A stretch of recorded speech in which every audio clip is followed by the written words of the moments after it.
राजस्थान में लगातार प्रधानमंत्री जा रहे हैं, लेकिन जनता समझ रही है कि उनके आने का दौरे लगाने का बार बार करने का उद्देश्य क्या है।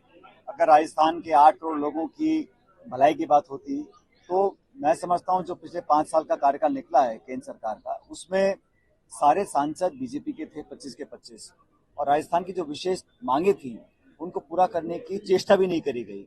और अब पिछले 6-8 महीने में लगातार दौरे कर रहे हैं और सब जानते हैं कि दौरे राजनीतिक ज्यादा हैं और प्रशासनिक कम है।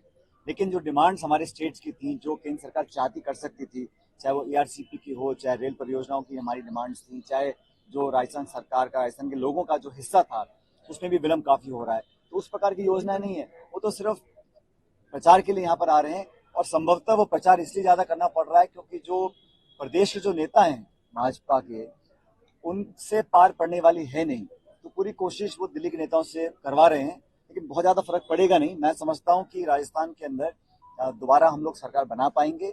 और जो बाकी राज्य हैं, चाहे मध्य प्रदेश है, छत्तीसगढ़ है, तेलंगाना है, वहां पर भी कांग्रेस पार्टी का बहुत अच्छा परफॉर्मेंस है। और जो फीडबैक हमें मिल रहा है उसके आधार पर मुझे लगता है कि हम लोग जो ट्रेंड रहा है 3 दशक का, उसको बदलकर सरकार दोबारा राजस्थान में बनाएंगे। देखिए, भारतीय जनता पार्टी का क्या फॉर्मूला है, क्या रणनीति है, किसको टिकट दे रहे हैं, नहीं दे रहे हैं, किसका काट रहे हैं, वो उनका अंदरूनी मामला है। लेकिन मैं इतना जानता हूं कि जो स्टेटमेंट्स मध्य प्रदेश के नेताओं के आए हैं टिकट मिलने के बाद, वो बहुत उत्साहित नहीं थे और सब कतरा रहे हैं कि हमको कहाँ चुनाव लड़ाने के लिए भेज रहे हैं। स्थिति धरातल पर बहुत मजबूत है। और पिछले कुछ हफ्तों में जो लगातार मूवमेंट हुआ है, खड़गे जी का, राहुल जी का, प्रियंका जी का, हम सब लोग फील्ड में गए हैं, तो नौजवान, किसान वर्ग, ग्रामीण क्षेत्र में सब लोग मध्यम वर्ग समझ रहे हैं कि भाजपा की नीतियों से वो उनको वो आहत हुए हैं।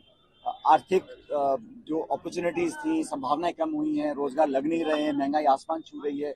और लगातार जो ये प्रचार और भाषण और विवादित जो एक माहौल बनाने की कोशिश की जा रही है, उससे भी लोग त्रस्त हैं, वो पसंद नहीं कर रहा है। बेवजह हर चीज पर, मुद्दे पर कंफ्यूजन क्रिएट करना, अफवाह पैदा करना, और नारे अब लोग सुन सुनकर थक गए हैं, नारे पुराने हो गए हैं। लोग विकास चाहते हैं। 10 साल का समय दिया है भाजपा की सरकार को, पूर्ण बहुमत की सरकार।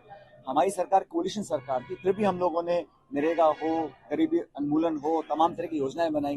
केंद्र सरकार उस प्रकार का काम करने में असहाय रही है और अब जनता थक चुकी है। और इसका जो शुरुआत होगी एनडीए और बीजेपी के पतन की, वो शुरुआत राजस्थान से होगी, मध्य प्रदेश से होगी, छत्तीसगढ़ से होगी।